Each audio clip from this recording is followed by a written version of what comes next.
Então nós estamos nessa batalha, não é contra a carne, contra o sangue, mas é contra as hostes espirituais da maldade.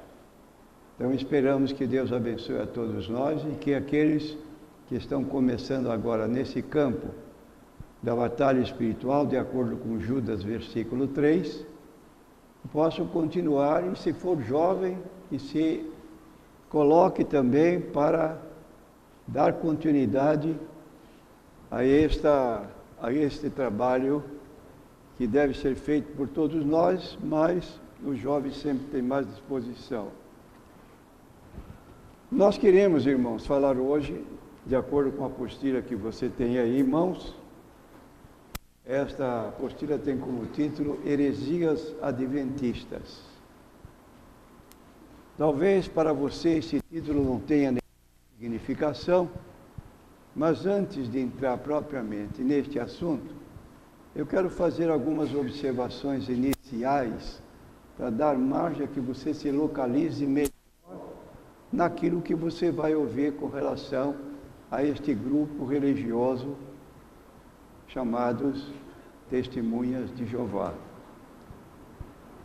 Uma pergunta que eu levanto e que quero responder. Geralmente, há crentes que são contra esse trabalho que realizamos. Por que são contra? Porque eles dizem assim: não gosto que suba no púlpito para falar mal dos outros. Então, ele se coloca contra, indiferente, mas eu quero dizer, levantando uma pergunta: é perseguição religiosa expor os erros das seitas? Eu não creio que seja perseguição religiosa expor os erros das seitas, porque estamos poupando vidas da perdição eterna. Se Jesus declarou: eu sou o caminho, a verdade e a vida, ninguém vem ao Pai senão por mim. Se você ler na Bíblia em Efésios capítulo 2, como já ouvimos, 8 e 9, pela graça sois salvos por meio da fé, isso não vem de vós, é dom de Deus, não vem das obras para que ninguém se glorie. E você encontra com uma pessoa que diz para você: se você não guardar o sábado, você não tem salvação. A guarda do sábado implica em salvação. E você fica então conjecturando, sim ou não? Se você tem base bíblica, você se lembra o que Paulo disse: guardai dias, e meses, e tempos, e anos, receio de vós que não haja trabalhado em vão para convosco. Sábados, luas novas, e festas anuais, ligadas ao judaísmo. Está no capítulo 4 de Gálatas, versículo 9. Paulo pergunta para os Gálatas: guardais? Eu tenho receio de que eu trabalhei em vão com vocês. Vocês perderam tudo o que eu disse. E ele começa o seu evangelho no capítulo 1, versículos 6 a 8. Ainda que um anjo desça do céu e vos anuncie outro evangelho além do que tenho anunciado, seja anátema. E você sabe o que significa a palavra anátema? Significa amaldiçoado. Então, se Paulo assim escreveu, e nós cremos que o que ele escreveu é inspirado por Deus, temos que rejeitar oferecimento que às vezes batem à nossa porta. Então nós temos aqui: pode haver perseguição religiosa? Sem dúvida que sim, principalmente nos países árabes. Cristão lá não tem vez, mas não tem vez que é rejeitado, é perseguido e morto, porque lá não pode haver outro grupo religioso senão só o islâmico. E não é forma de religião perseguição religiosa, alguém dizer e mostrar que a religião de outro é falsa. Então, se nós lemos a Bíblia Sagrada, Jesus declarando: eu sou o caminho, a verdade e a vida, ninguém vem ao Pai senão por mim, aí se apresenta um adepto do islamismo, do budismo, do confucionismo, que tem líderes e fundadores religiosos. Você não pode compactar. Você tem que declarar a verdade da Bíblia, mas é antipático, mas é essa a verdade que diz a Bíblia. E você tem que crer, ou aliás, você crê e por isso você se torna às vezes contrário a essas afirmações. Então queremos dizer que, a fim de fazer a exposição precisa usar meios autorizados de julgamento, uma regra de medir que não se prove falha. Qual é a regra de medir que não é falha para nós podermos medir outras religiões e seitas? Está aqui. A Bíblia Sagrada. Salmo 119, versículo 105. Lâmpada para os meus pés e a tua palavra e luz para o meu caminho. Então eu vou andar e vou ensinar de conformidade com esta palavra. Céus e terra passarão, mas minhas palavras não vão de passar. E nós cremos assim, que esta é a palavra que permanece para sempre. Então, irmãos, aqui está uma posição. Você não tema alguém dizer: não gosto que fale dos outros. Eu não estou falando dos outros, eu estou informando, mostrando que ele está errado à luz da Bíblia Sagrada, porque a Bíblia Sagrada é a palavra de Deus. E agora, irmãos, nós queremos dizer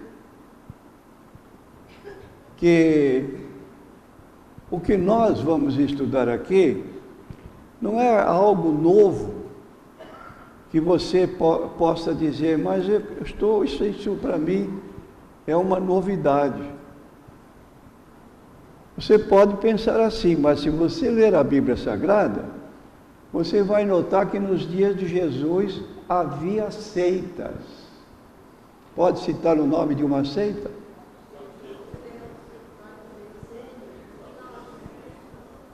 Citaram diversas, mas eu não escutei todas.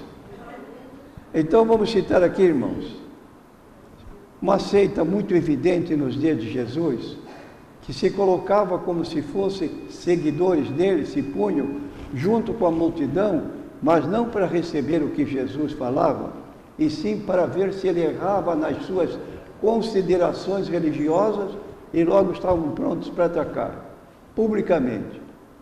E Jesus saía-se sempre bem dessas colocações contra ele. Então nós temos a Bíblia Sagrada, temos os saduceus.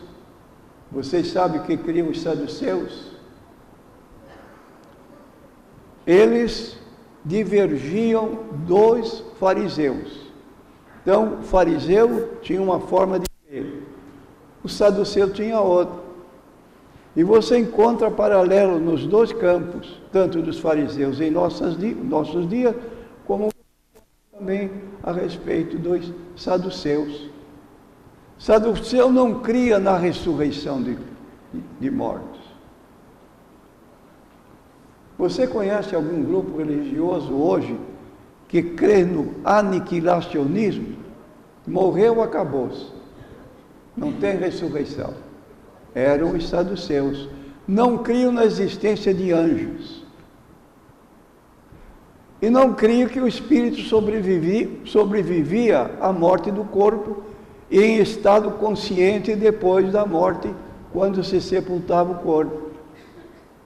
E nós temos hoje grupos religiosos que fazem ou que creem de maneira. E no livro de Atos, capítulo 23, versículo 8, nós encontramos aqui a diferença entre grupos maiores que existiam nos dias de Jesus. Se você tiver a Bíblia aqui, que devia ter, acompanha aqui Atos 23, versículo 8, para você ver a diferença de uma seita para outra. Escreveu assim o apóstolo Paulo: havendo dito isto, houve dissensão entre os fariseus e saduceus, e a multidão se dividiu, porque os saduceus dizem que não há ressurreição. Qual é o grupo religioso que nega a ressurreição do corpo em nossos dias? Vamos lá? Testemunha de Jeová. Diz que Jesus Nazareno não existe mais. Que Deus escondeu o corpo de Jesus. Ele se levantou como um espírito glorificado. Mas só que Jesus, quando se apresentou aos discípulos, mostrou-lhe as mãos, para mostrar que havia as cicatrizes do que ele havia passado lá na cruz. E para tirar toda sorte de dúvida, eles perguntou mais: tendes alguma coisa que comer? Apresentar-lhe um peixe assado e um favo de mel. Espírito não come, mas uma pessoa ressuscitada corporalmente come. Comeu com os discípulos na praia, quando apareceu a Pedro para restaurá-lo. Fez fogo lá na praia, acendeu, pôs peixe e convidou os discípulos para comer com ele. Então nós temos aqui grupo religioso que nega a ressurreição. Quem negar a ressurreição de Jesus não tem nem salvação. Romanos capítulo 10, versículo 9 e 10. Se creres em Jesus Cristo e que Ele ressuscitou dos mortos, serás salvo. Se a pessoa mas nega a ressurreição de Cristo, não tem salvação.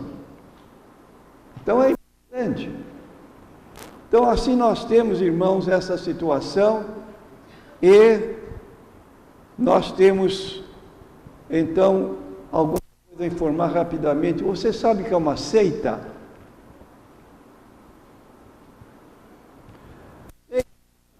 É um partido, é uma facção, é uma falsa organização religiosa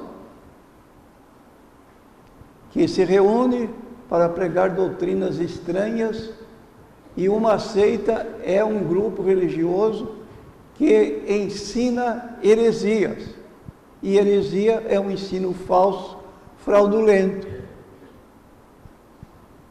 Então, heresias são ideias adulteradas, doutrinas espúrias, falsas, ilegítimas, e o que o apóstolo Paulo recomenda quando bate à sua porta alguém que quer se oferecer para lhe dar um estudo da Bíblia. Qual é a orientação bíblica para você? Alguém diz assim: meu pastor nunca me visitou. Chegam estas pessoas estranhas à minha porta e me oferecem aqui em casa me visitar, me dar um estudo bíblico. E ele fica todo empolgado. Pensa que vai estudar a Bíblia. Não vai, não. Essa pessoa que vai lhe oferecer um estudo da Bíblia, ela tem um livro, um manual, que fica para você ler e só fazer a pergunta, e a pessoa que está ao seu lado, para lhe ensinar, vai ler um texto da Bíblia, mas você não vai ler Bíblia. Você vai ler a interpretação que o grupo dá àquele texto, para você pensar igual eles pensam, que fazem isso são as testemunhas de Jeová. Então, irmãos, nós vamos entrar agora na nossa matéria, mas eu quero dizer ainda para você que há um modo fácil de entender um grupo religioso que se caracterize por uma seita. 4 operações da matemática: adição, depois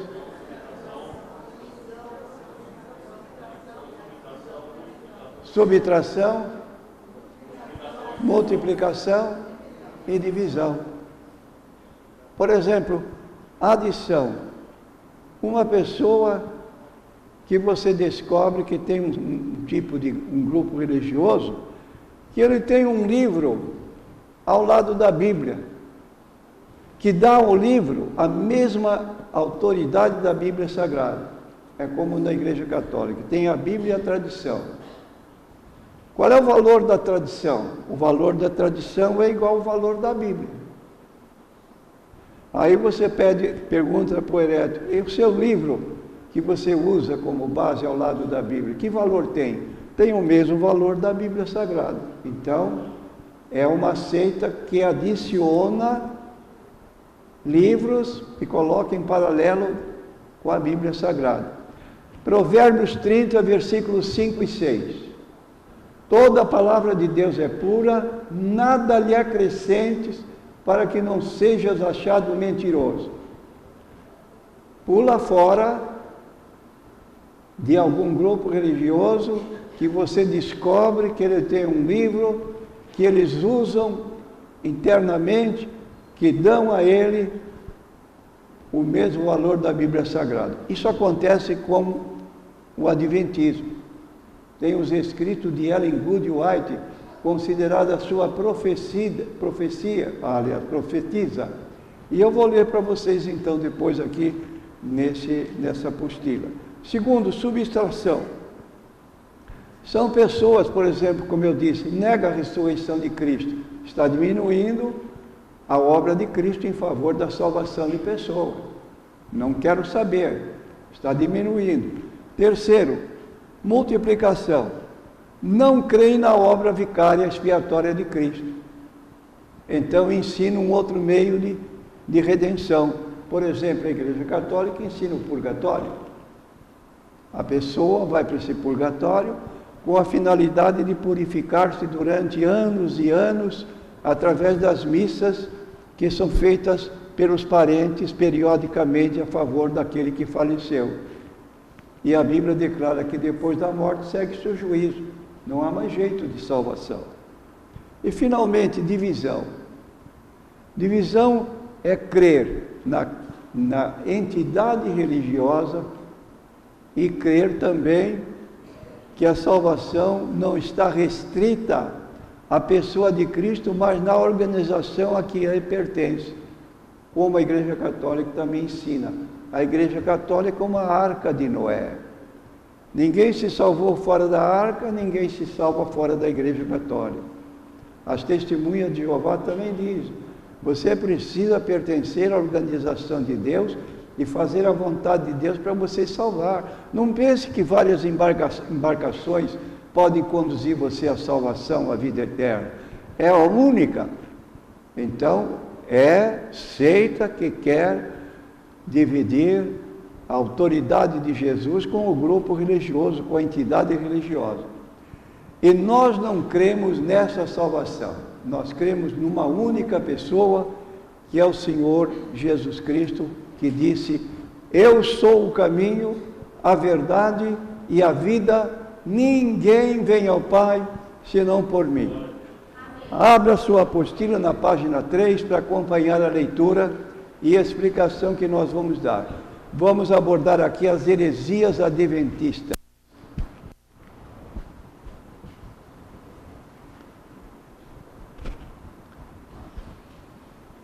Você sabe o que significa a palavra adventista?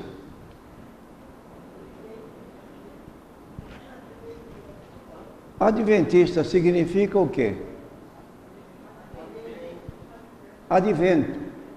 Advento diz respeito a que doutrinariamente dentro da Bíblia?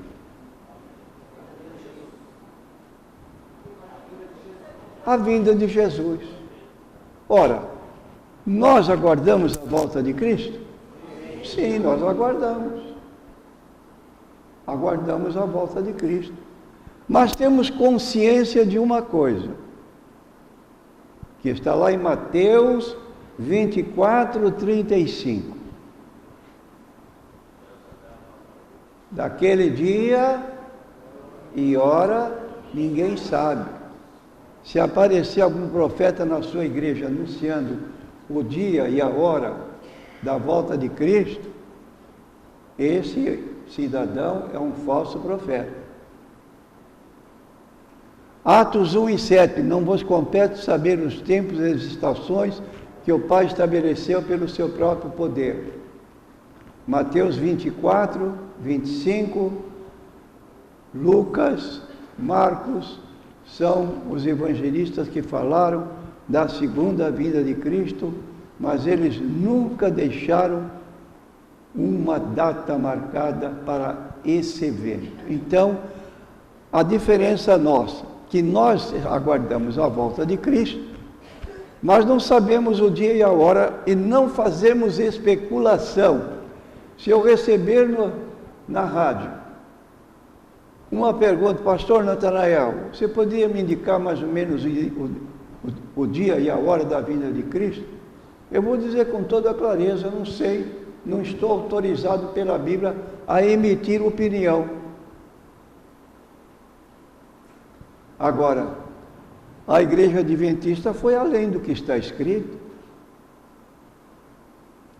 Tiveram a ideia, através de um pregador americano chamado William Miller, que foi o fundador desse movimento.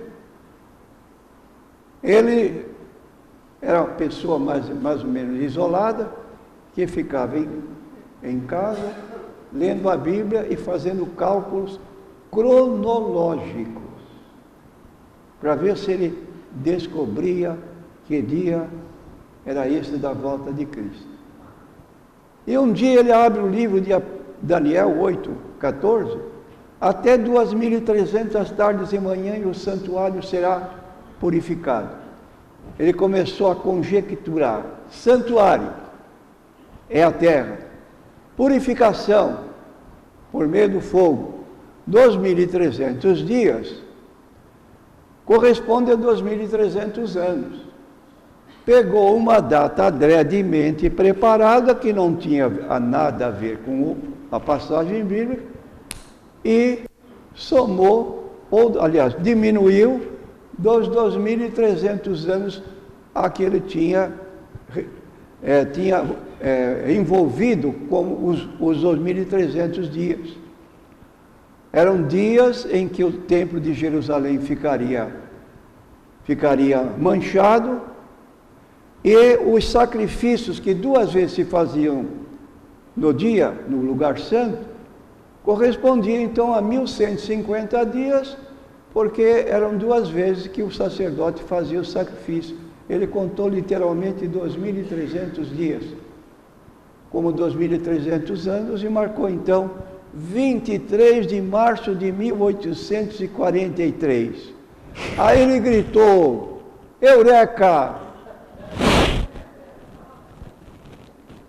Sabe o que significa? Eureka, achei! O que você achou? Eu achei que nenhum pregador conseguiu achar. Eu sei quando Jesus vai voltar. 23 de março de 1843. Já pensou se eu gritasse aqui: irmãos, eu achei o dia da volta de Cristo? Acho que todos iriam pular? Não sei. Mas foi um alvoroço. O povo todo começou a se movimentar. A notícia correu aos Estados Unidos. Igrejas evangélicas aderiram ao movimento. Um grande acontecimento. E as igrejas começaram a encher. E pessoas que trabalhavam em propriedade de campos, de plantação, começaram a doar seus campos, tirar seus filhos da escola. E até trepar nos telhados para ver se podia ver com mais nitidez a volta de Cristo. Chegou o dia. Jesus não voltou. Uma decepção. E eles têm um título para essa decepção: o grande desapontamento. Um fracasso geral. Crentes abandonaram tudo. deram seus campos, venderam suas casas por qualquer preço, tiraram filhos da escola e a decepção. Mas havia um elemento dentro da igreja chamado Samuel Snow,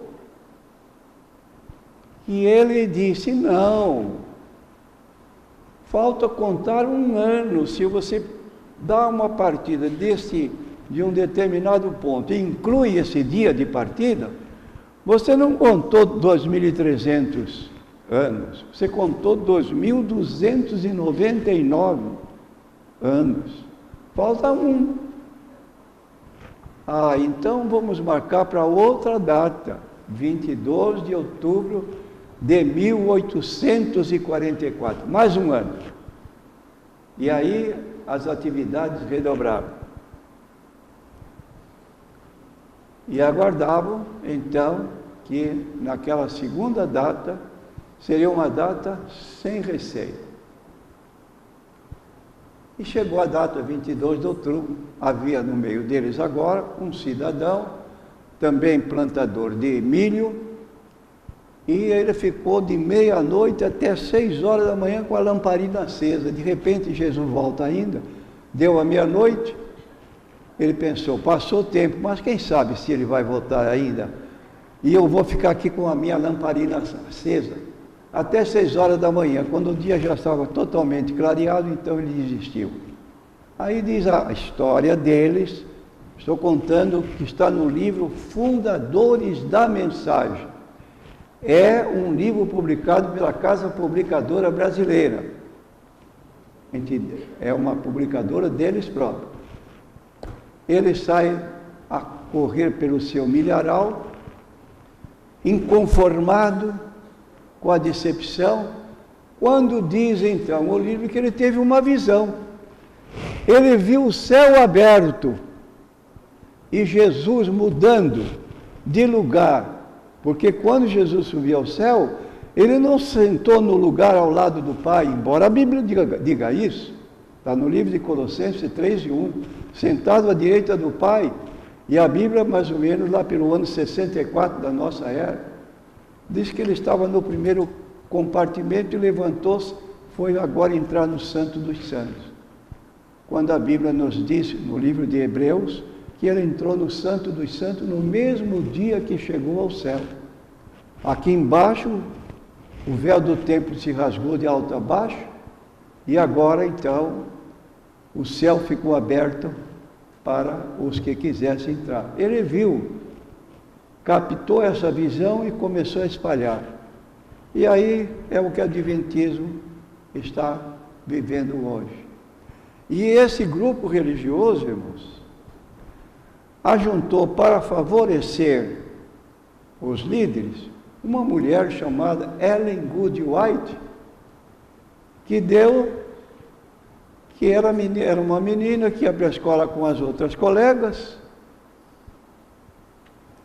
e num dia, na parte da manhã, como fazia todos os dias, acompanhando outras colegas que iam para a escola, ela disse qualquer coisa que entristeceu uma das meninas, e essa menina incontinente pegou uma pedra e lançou no rosto dela, ficou todo deformado. Ela foi para o hospital e agora ela começou a sofrer das faculdades mentais. O adventista não quer nem que mencione isso, mas eu tenho um livro do próprio médico dela atestando que ela tinha problemas mentais. Começou a ter visões. Ela chegou a ir ao céu, irmão, e entrou no planeta Saturno. Não tinha disco voador, não tinha nada que hoje tem, mas ela conseguiu. E diz que viu lá um mundo de gente muito bem elegante, gente forte, sadia, altos os homens. E sabe quem ela encontrou lá?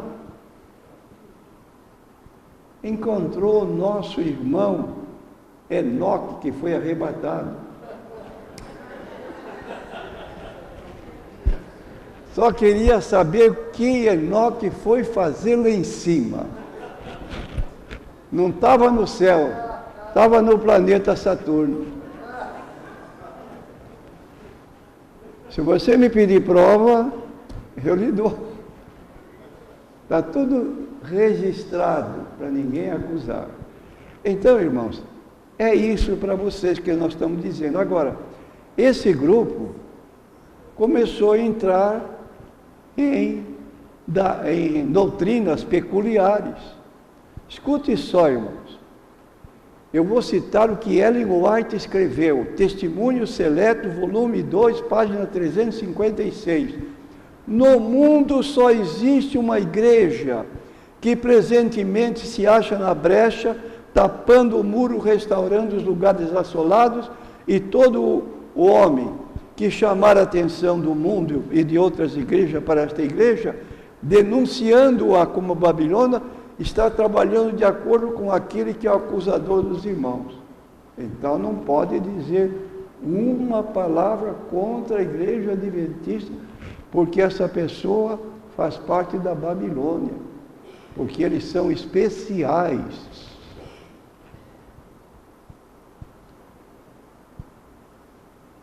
E agora? Eu estou aqui falando. Então quero dizer, irmãos, que essa colocação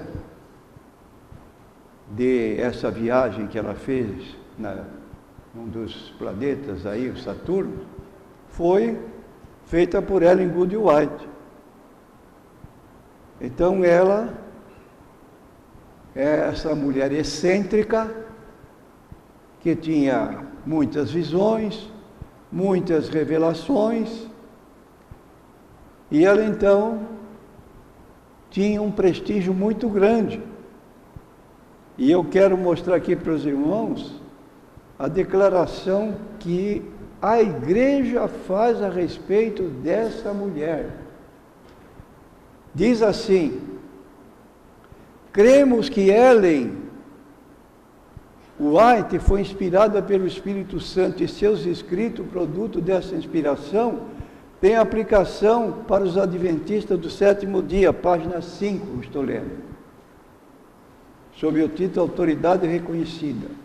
Escute só: negamos que a qualidade ou grau de inspiração dos escritos de Ellen White sejam diferentes dos encontrados nas Escrituras. Revista Adventista de fevereiro de 1984, na página 37. Agora, irmão, para você ver aqui um exemplo dela, você abre na Bíblia, no livro de Hebreus, capítulo 1, e eu vou dar um exemplo da forma como esta mulher é considerada nos meios adventistas. Por exemplo, nós temos revistas de escola bíblica dominical. Nós vemos que sempre há citações bíblicas para reforçar o assunto que a lição está ministrando. Mas as igrejas, as revistas da escola sabatina, do adventista, não traz citação de versículos bíblicos. Traz citações dos livros de Ellen White, dando aos livros a mesma autoridade ou até maior do que a Bíblia Sagrada. Então, os adventistas entendem o texto bíblico que está em Hebreus capítulo 1. Você lê aqui, acompanhe comigo, Hebreus capítulo 1, versículo 1. Havendo Deus antigamente falado muitas vezes, de muitas maneiras, aos pais pelos profetas, a nós falou-nos nestes últimos dias, o que é que diz a sua Bíblia? Pelo Filho. Você crê nisso? Ele nos fala pelo Filho, João 5,39, palavras de Jesus: examinai as Escrituras porque elas falam de mim. E é isso que nós fazemos. Só que este texto aqui foi mudado e é usado pelos adventistas da seguinte forma: havendo Deus antigamente falado muitas vezes, de muitas maneiras, aos pais pelos profetas, a nós falou-nos nestes últimos dias pelo Espírito de profecia. Então você não precisa consultar a Bíblia, você precisa ler os livros de Ellen White, porque é o meio pelo qual Deus fala, notadamente para os adventistas. Eu não creio nisso e continuo com a minha Bíblia. Não aceito, e nenhum crente deve aceitar, porque isso aí é alterar a Bíblia Sagrada. Então, precisamos cuidado com isso. Ao passo que, apesar de nós desprezarmos o pensamento dos pioneiros, ainda na página 5, nós aceitamos como regra de fé doutrina adventista, a revelação.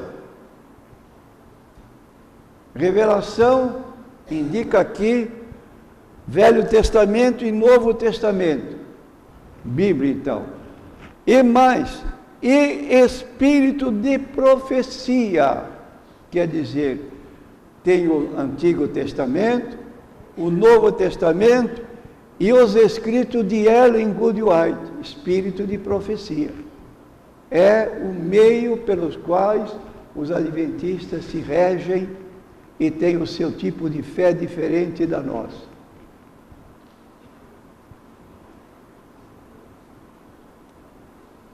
Nós temos a seguir a palavra de 1 Coríntios 14, 37. Se alguém cuida ser profeta ou espiritual, reconheça que as coisas que eu vos escrevo são mandamentos do Senhor. Quem disse isso? O apóstolo Paulo, em 1 Coríntios 14, 37. Então a pessoa fica aqui dentro de uma proposta. Ou ler o que Paulo escreveu, ou ler o que Ellen White escreveu. Então você pega a Bíblia, e aqui está o livro dos Adventistas, O Grande Conflito. Qual dos dois é mais inspirado? Para uma adventista, é o livro de Ellen White, o Grande Conflito,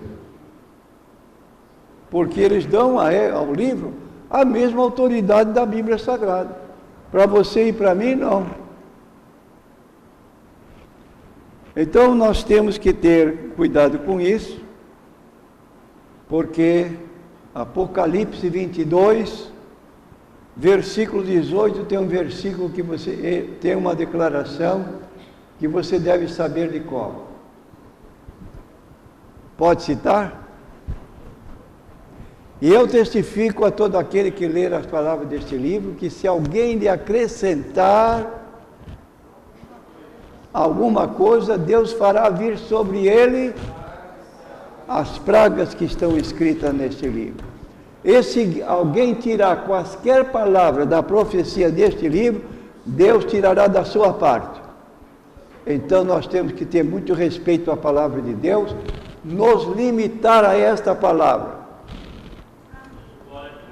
porque esta palavra é verdade. Agora vamos observar rapidamente algumas profecias de Ellen White. Você vai julgar.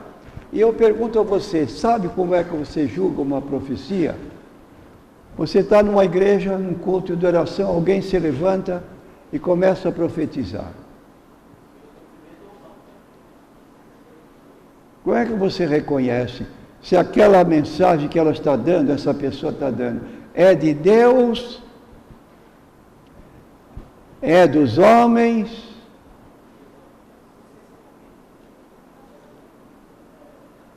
Na Bíblia explica isso. Então escute só.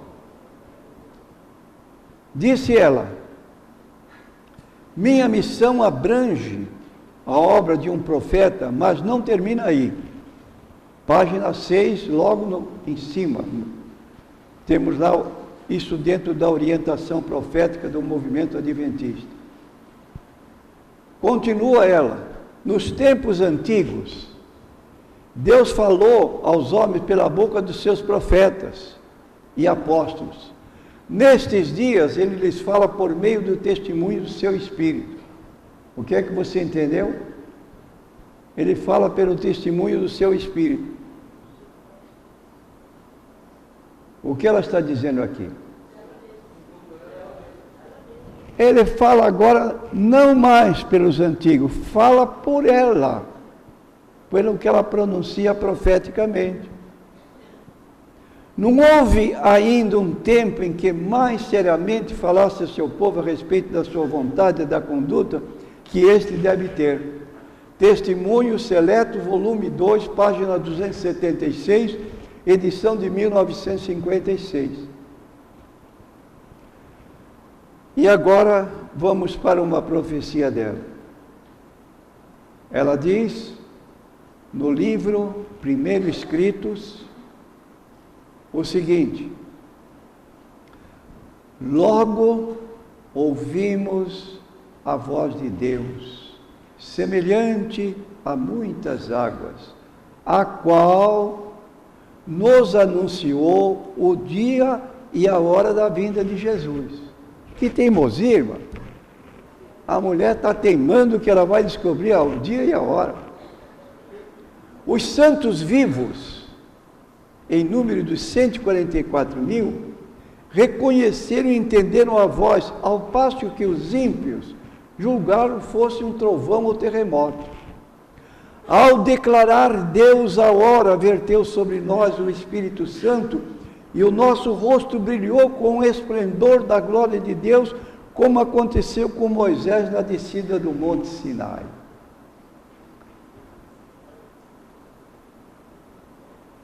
Que conhecimento ela passou a ter? Segundo ela declara aqui, ao declarar Deus a hora, verteu sobre nós o Espírito Santo, e o nosso rosto brilhou com o esplendor da glória de Cristo, como aconteceu com Moisés. E aí, o que você faria se você ouvisse que eu tive uma revelação do dia e da hora da volta de Cristo? Eu acho que seria cercado aqui por um grupo de pessoas tão grande que viriam cochichar no meu ouvido: Pastor Natanael, só para mim, conta o dia e a hora.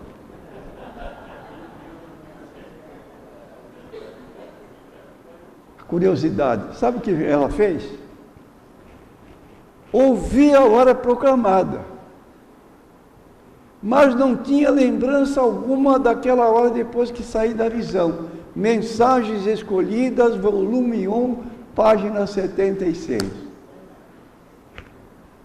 Só que ela esqueceu de dizer que não foi ela a única que ouviu. Ela disse que mais 144.000 ouviram. Então estava cheio de gente ali que não tinha esquecido. E ela podia perguntar para um daqueles: olha, me ajuda aqui que eu esqueci o dia e a hora. Irmão, é para dar risada, viu? É francamente deplorável que pessoas inteligentes, com títulos de faculdades teológicas, possam aceitar uma colocação dessa. Outra visão dela: estava pregando e ela teve então uma revelação. Essa revelação diz assim, está no livro Testemunho de Jesus, página 108. Foi-me mostrado o grupo presente à assembleia, isto é, estava na reunião, numa assembleia.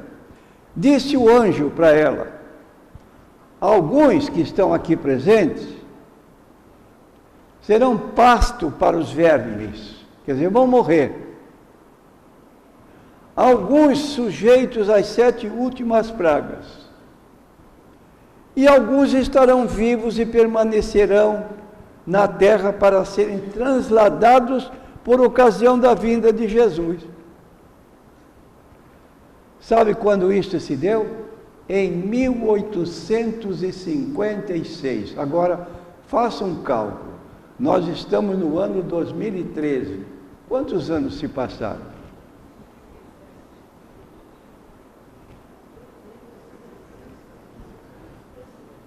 Vai ser difícil? Então eu vou dizer para vocês. 157 anos. Tem alguém vivo no mundo hoje?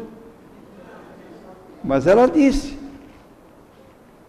alguns estarão vivos e permanecerão na terra para serem trasladados por ocasião da vinda de Jesus. E eu pergunto aos irmãos, se esta mulher, com estas falsas profecias, leva a igreja adventista a se considerar como uma igreja remanescente. Sabe o que é?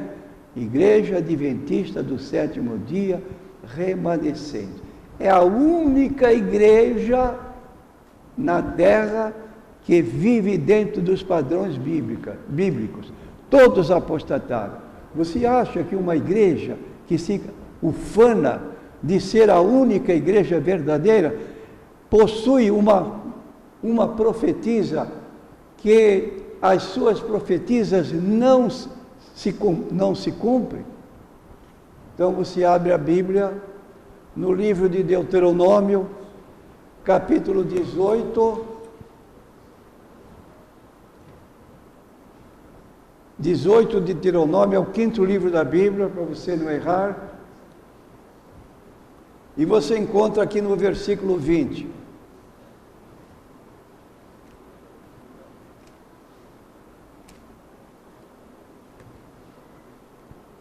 Diz assim o texto bíblico: porém o profeta que presumir soberbamente de falar alguma palavra em meu nome que eu não tenho mandado falar, ou que falar em nome de outros deuses, o tal profeta morrerá.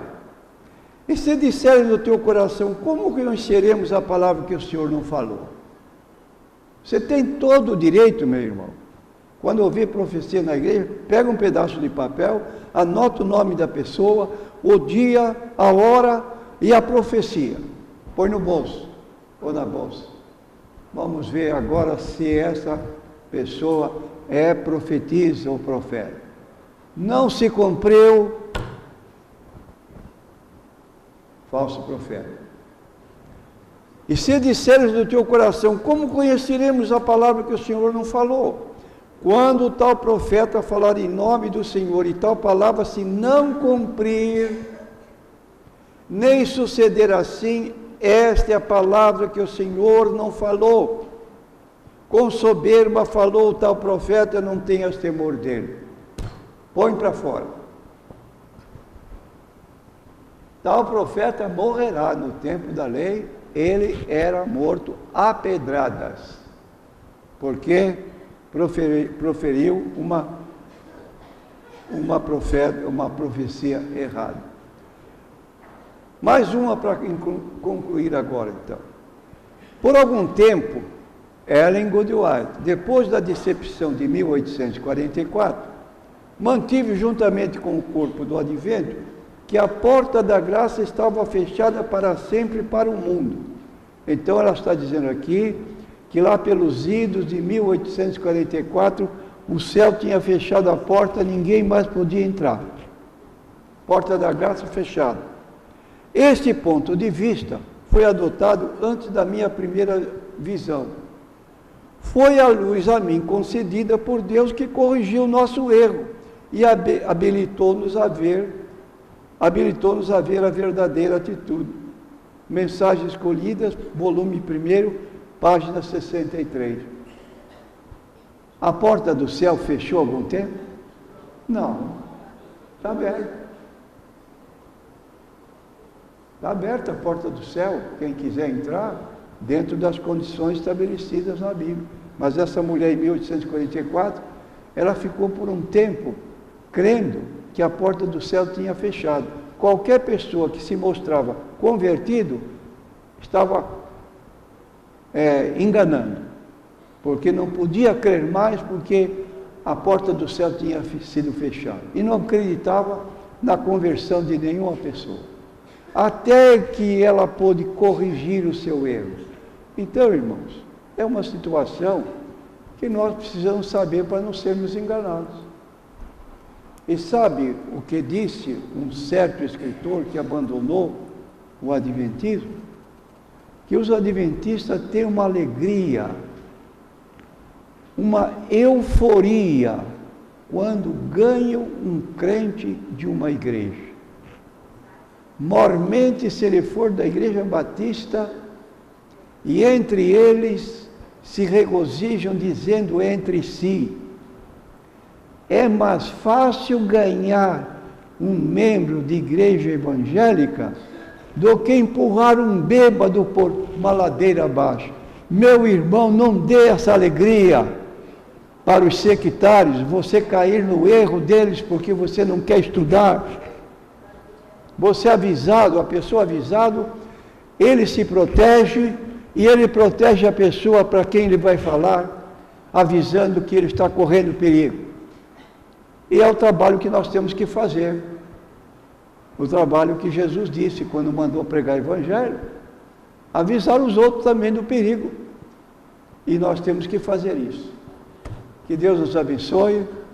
Eu tenho aqui este livro, irmãos, Estudando Juntos, um livro publicado pelos adventistas, que eles ensinam como chegar perto de um crente, cumprimentá-lo, abraçá-lo como irmão, ter uma conversação aprazível. Depois que este crente está domesticado, aí ele vai entrar com a questão do sábado. Pensa que nós somos bobos, irmão. Está aqui como é que se faz. Crente batista, crente metodista, crente assembleiano. A nossa igreja nova não está aqui ainda. Está aqui, irmãos, estudando juntos, para ver aonde vai a nossa ingenuidade, que não percebemos que estamos sendo devorados pelas seitas. Mas que Deus abençoe você nesse seminário, que você possa comunicar a terceiros, para que as seitas possam sentir a nossa posição agora de independência e de lutar pela fé que uma vez foi dada aos santos.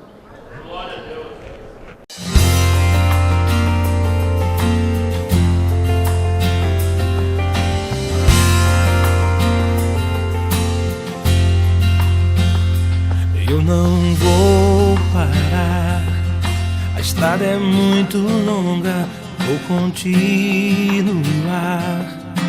Mesmo em meio às lutas, eu não estou só, te sinto aqui.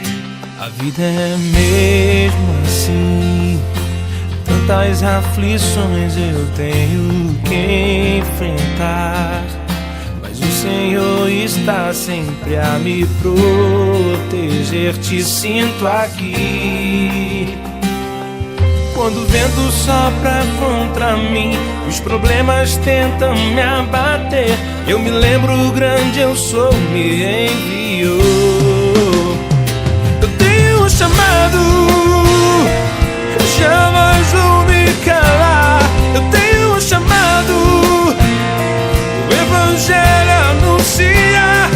Eu fui escolhido no ventre da minha mãe. Eu sei que Deus não abre mão de mim, não.